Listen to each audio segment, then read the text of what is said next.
بسم اللہ الرحمن الرحیم۔ السلام علیکم دوستو، آج کی اس ویڈیو میں ہم حضرت الیاس علیہ السلام کی زندگی کے حالات و واقعات پر تفصیلی تذکرہ کریں گے۔ حضرت الیاس علیہ السلام اللہ تعالیٰ کے نبی اور حضرت ہارون علیہ السلام کی اولاد میں سے تھے۔ آپ علیہ السلام تقریباً 900 قبل مسیح اردن کے شہر جلعاد میں پیدا ہوئے۔ اگرچہ قرآن کریم اور مستند احادیث میں حضرت الیاس علیہ السلام کی زندگی کے حالات تفصیل سے مذکور نہیں، البتہ قرآن کریم میں آپ علیہ السلام کا ذکر مبارک 2 مقامات پر آیا ہے۔ ایک سورہ انعام میں کہ جہاں دیگر انبیاء علیہ السلام کے ساتھ آپ علیہ السلام کا اسم گرامی بھی مذکور ہے، اور دوسرا سورہ صافات میں جہاں نہایت اختصار کے ساتھ آپ علیہ السلام کی دعوت و تبلیغ اور واعظ و نصیحت کا ذکر ہے۔ سورہ صافات کی آیت نمبر 123 میں ارشاد باری تعالیٰ ہے، اور الیاس علیہ السلام بھی پیغمبروں میں سے تھے۔ دوستو، آپ کو بتاتے چلیں کہ قرآن کریم میں آپ علیہ السلام کا نام الیاس، جبکہ انجیل یوحنا میں آپ علیہ السلام کا ذکر ایلیا نبی کے نام سے کیا گیا ہے، اور علامہ ابن کثیر رحمہ اللہ نے آپ علیہ السلام کا نسب نامہ یوں تحریر کیا ہے: الیاس بن یاسین بن فخاس بن یازاز بن ہارون، یا الیاس بن آز بن اعزاز بن ہارون۔ دوستو، حضرت الیاس علیہ السلام کو اپنی زندگی میں کن کن حالات و واقعات کا سامنا کرنا پڑا، اس بارے میں مکمل تفصیلات جاننے کے لیے ویڈیو کو آخر تک لازمی دیکھیے گا۔ دوستو، اگر بات کی جائے حضرت الیاس علیہ السلام کی بعثت کی، تو قرآن و حدیث سے یہ پتہ نہیں چلتا کہ حضرت الیاس علیہ السلام کب اور کہاں مبعوث ہوئے، لیکن تاریخی اور اسرائیلی روایات اس بات پر تقریباً متفق ہیں کہ آپ علیہ السلام حضرت حزقیل علیہ السلام کے بعد اور حضرت یسوع علیہ السلام سے پہلے بنی اسرائیل کی طرف مبعوث ہوئے۔ یہ وہ زمانہ تھا جب بنی اسرائیل کی سلطنت 2 حصوں میں بڑھ چکی تھی۔ ایک حصہ یہودا یا یہودیہ کہلاتا تھا اور اس کا مرکز بیت المقدس تھا، اور دوسرا حصہ اسرائیل کہلاتا تھا جس کا پایہ تخت سامرا موجودہ نابلس تھا۔ اس وقت اسرائیل میں جو بادشاہ حکمران تھا اس کا نام بائبل میں اخیب اور عربی تواریخ و تفاسیر میں عجب یا اخب مذکور ہے۔ اس کی بیوی ایزبل بال نامی بت کی پرستار تھی، اور اس نے بال کے نام پر ایک بڑی قربان گاہ تعمیر کر کے بنی اسرائیل کو بت پرستی کی راہ پر لگا دیا تھا۔ اور اسی دور میں حضرت الیاس علیہ السلام کو اللہ تعالیٰ کی طرف سے حکم ہوا کہ وہ اس خطے میں جا کر توحید کی تعلیم دیں اور اسرائیلیوں کو بت پرستی سے روکیں۔ دوستو، مورخین اور مفسرین اس بات پر متفق ہیں کہ حضرت الیاس علیہ السلام کو ملک شام کے یہودیوں اور اسرائیلیوں کو توحید کی دعوت دینے کے لیے بھیجا گیا تاکہ کفر و شرک اور بت پرستی میں غرق قوم کو راہ راست پر لایا جا سکے اور یہ لوگ ایک اللہ اور اس کے رسول پر ایمان لے آئیں۔ دوستو، اگر بات کی جائے قوم الیاس علیہ السلام کے سب سے بڑے دیوتا کی، تو بال بت یہودیوں اور اسرائیلیوں کا سب سے بڑا اور مشہور دیوتا تھا۔ کہا جاتا ہے کہ وہ بت سونے کا تھا، اس کا قد 20 گز تھا، 4 منہ تھے اور 400 افراد اس کی خدمت پر مامور تھے۔ کہتے ہیں کہ یمن اور شام کے عوام کا پسندیدہ دیوتا یہی تھا جس کی سینکڑوں سالوں سے پوجا کی جا رہی تھی۔ روایت میں ہے کہ بال کے پجاری حضرت یوشع بن نون کے زمانے میں بھی تھے، اور آپ علیہ السلام نے شام کی فتح کے دوران ان سے جنگ کی تھی۔ سال کے مخصوص مہینوں میں اس دیوتا کے گرد میلے لگتے، منتیں مانی جاتی، سونے چاندی کے نذرانے چڑھائے جاتے، طرح طرح کی خوشبوؤں کی دھونی دی جاتی، اس کی قربان گاہ میں جانوروں کو قربان کیا جاتا، اور خاص مواقع پر انسانوں کی بھینٹ بھی چڑھائی جاتی تھی۔ عبرانی اور سامی زبانوں میں بال کے معنی آقا، پروردگار، مالک اور سردار کے ہیں، اسی لیے عرب کی خواتین بھی اپنے شوہروں کو بال کہتی تھیں۔ بعض مورخین نے لکھا ہے کہ حجاز کا مشہور بت حبل بھی بال ہی کی ایک شکل تھا، جیسا کہ قرآن کریم میں ارشاد باری تعالیٰ ہے، اور الیاس بھی پیغمبروں میں سے تھے جب انہوں نے اپنی قوم سے کہا کہ تم ڈرتے کیوں نہیں؟ کیا تم بال کو پکارتے اور اسے پوجتے ہو، اور سب سے بہتر پیدا کرنے والے کو چھوڑ دیتے ہو، یعنی اللہ کو، جو تمہارا اور تمہارے اگلے باپ دادا کا پروردگار ہے؟ تو ان لوگوں نے ان کو جھٹلا دیا، سو وہ دوزخ میں حاضر کیے جائیں گے۔ ہاں، اللہ کے خاص بندے مبتلا عذاب نہیں ہوں گے۔ اور ہم نے بعد کے لوگوں میں الیاس کا ذکر باقی رکھا، الیاسین یا الیاس پر سلام ہو۔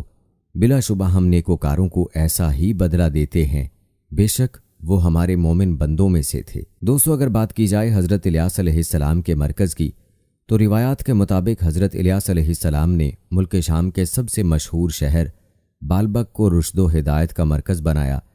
اس کی بڑی وجہ یہ تھی کہ بال دیوتا کا بت اسی شہر میں تھا اور یہ بت پرستی، ستارہ پرستی اور کفر و شرک کا سب سے بڑا اور قدیم مرکز تھا۔ اس شہر کا نام بالبک بھی اس بت بال کے نام سے منسوب تھا۔ چنانچہ حضرت الیاس علیہ السلام نے اس کفرستان سے واضح نصیحت کا آغاز کیا۔ آج بالبک لبنان کا قدیم شہر ہے۔ اس کے کھنڈرات آج بھی اس کی عظمت اور شان و شوکت کے مظہر ہیں۔ سطح سمندر سے 1150 میٹر بلند یہ شہر ملکہ بلقیس کو بطور حق مہر دیا گیا تھا اور یہاں قصر سلیمان بھی تھا۔ یونانیوں نے اسے شہر آفتاب یا مدینۃ الشمس کا نام دیا۔ نیز رومی عہد میں اس شہر کی بڑی اہمیت تھی اور رومی حکمراں اگسٹس نے اسے اپنی نو آبادی بنا لیا تھا۔ کہتے ہیں کہ 1154 عیسوی یعنی 549 ہجری میں نور الدین زنگی نے اسے فتح کیا اور 1177 عیسوی یعنی 565 ہجری میں ایک زلزلے کی وجہ سے یہ شہر تباہ ہو گیا، مگر پھر نئے سرے سے آباد ہوا۔ یہیں حضرت الیاس علیہ السلام کا مزار بھی ہے۔ دوستو، اب بات کرتے ہیں آپ علیہ السلام کی توحید کی، دعوت اور قوم کے رویے کے بارے میں۔ حضرت الیاس علیہ السلام کے ان حالات و واقعات اور قوم کے ساتھ ان کی کشمکش کی تفصیل تفسیر مزری میں علامہ بغوی رحمہ اللہ اور دیگر تفاسیر میں حضرت وہاب بن منبع رحمہ اللہ اور حضرت کعب الاحبار رحمہ اللہ وغیرہ کے حوالے سے بیان کی گئی ہے، جو اکثر اسرائیلی روایات سے ماخوذ ہے۔ ان تمام روایات سے خلاصے کے طور پر جو قدر مشترک نکلتی ہیں اسے حضرت مولانا مفتی محمد شفیع رحمہ اللہ نے معرف القرآن میں تحریر فرمایا ہے اور اس کو آپ کے سامنے پیش کرتے ہیں۔ فرماتے ہیں کہ حضرت الیاس علیہ السلام نے اسرائیل کے بادشاہ اخیب اور اس کی رعایا کو بال نامی بت کی پرستش سے روکا اور انہیں توحید کی دعوت دی، مگر ایک دو افراد کے سوا کسی نے آپ علیہ السلام کی بات نہیں مانی، بلکہ آپ علیہ السلام کو طرح طرح سے پریشان کرنے لگے، یہاں تک کہ اخیب اور اس کی بیوی ایزبل نے آپ علیہ السلام کو شہید کرنے کے بھی منصوبے بنائے، جس پر آپ علیہ السلام نے ایک دور افتادہ غار میں پناہ لی اور عرصہ دراز تک وہیں مقیم رہے۔ بعد ازاں آپ علیہ السلام نے دعا فرمائی کہ اسرائیل کے لوگ قہر سالی کا شکار ہو جائیں، تاکہ اس قحط کو دور کرنے کے لیے آپ علیہ السلام ان کو معجزات دکھائیں تو شاید وہ ایمان لے آئیں۔ چنانچہ انہیں شدید قحط میں مبتلا کر دیا گیا۔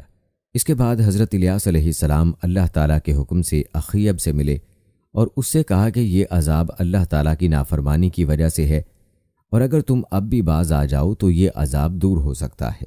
میری سچائی کے امتحان کا بھی یہ بہترین موقع ہے۔ تم کہتے ہو کہ اسرائیل میں تمہارے معبود بال کے 450 نبی ہیں، تم ایک دن ان سب کو میرے سامنے جمع کر لو، وہ بال کے نام پر قربانی پیش کریں اور میں اللہ کے نام پر قربانی کروں گا، جس کی قربانی کو آسمانی آگ آ کر بھسم کر دے گی، ان کا دین سچا ہوگا۔ سب نے اس تجویز کو خوشی خوشی مان لیا۔ چنانچہ کوہ کرمل کے مقام پر یہ اجتماع ہوا۔ بال کے جھوٹے نبیوں نے اپنی قربانی پیش کی اور صبح سے دوپہر تک بال سے التجائیں کرتے رہے، مگر کوئی جواب نہ آیا۔ اس کے بعد حضرت الیاس علیہ السلام نے اپنی قربانی پیش کی، اس پر آسمان سے آگ نازل ہوئی جس نے حضرت الیاس علیہ السلام کی قربانی کو جلا کر بھسم کر دیا۔ یہ دیکھ کر بہت سے لوگ سجدے میں گر گئے، کیونکہ ان پر حق واضح ہو گیا تھا، لیکن بال کے جھوٹے نبی اب بھی نہ مانے۔ اس طرح بادشاہ کی بیوی ایزبل بھی حضرت الیاس علیہ السلام پر ایمان لانے کی بجائے الٹی ان کی جان کی دشمن ہو گئی۔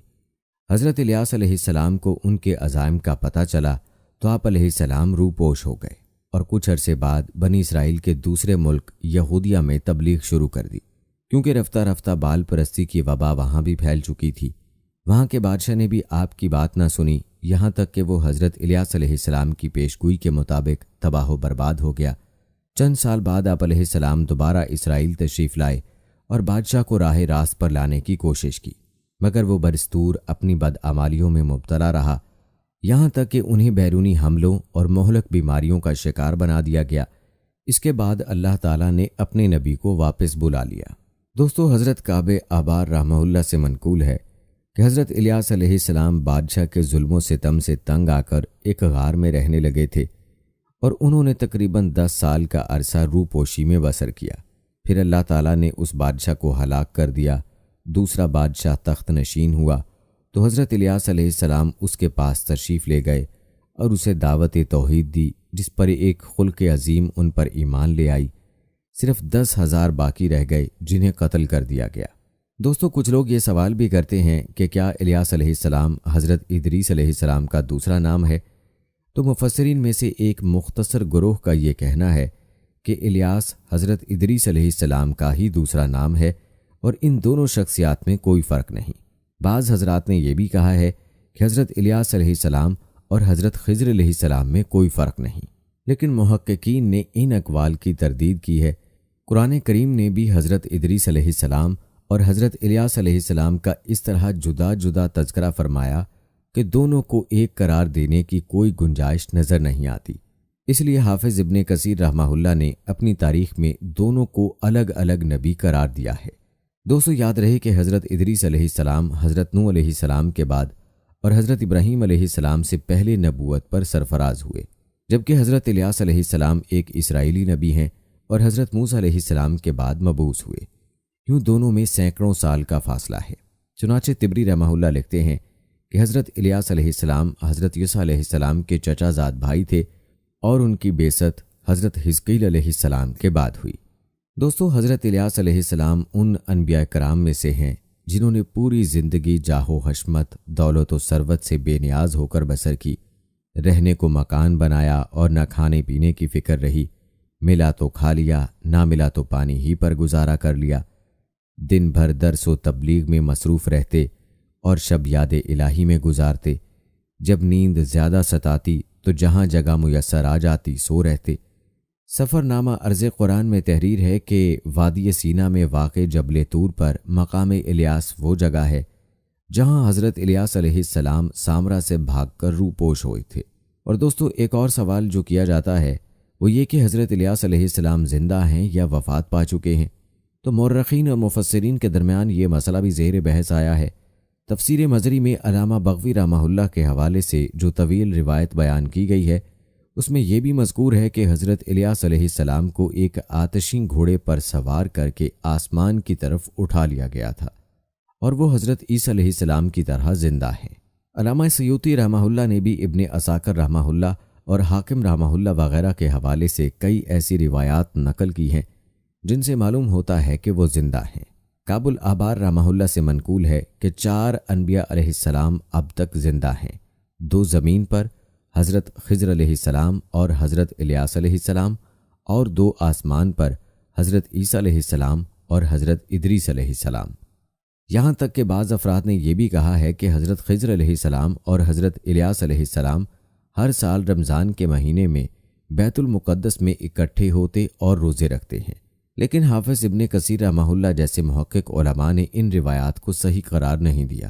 وہ ان جیسی روایات کے بارے میں لکھتے ہیں کہ یہ ان اسرائیلی روایات میں سے ہیں جن کی نہ تصدیق کی جاتی ہے اور نہ تکذیب، بلکہ ظاہر یہ ہے کہ ان کی صحت بعید ہے۔ دوستو، بائبل میں یوں لکھا ہے، اور وہ آگے چلتے اور باتیں کرتے جاتے تھے کہ دیکھو، ایک آتشی رتھ اور آتشی گھوڑوں نے ان دونوں کو جدا کر دیا اور ایلیا بگولے میں آسمان پر چلا گیا۔ البتہ قرآن و حدیث میں ایسی کوئی دلیل نہیں ہے جس سے حضرت الیاس علیہ السلام کی زندگی یا آپ علیہ السلام کا آسمان پر اٹھایا جانا ثابت ہوتا ہو۔ صرف ایک روایت مستدرک حاکم رحمہ اللہ میں ملتی ہے جس میں مذکور ہے کہ تبوک کے راستے میں حضرت صلی اللہ علیہ وآلہ وسلم کی حضرت الیاس علیہ السلام سے ملاقات ہوئی، لیکن محدثین نے اسے موضوع حدیث قرار دیا ہے۔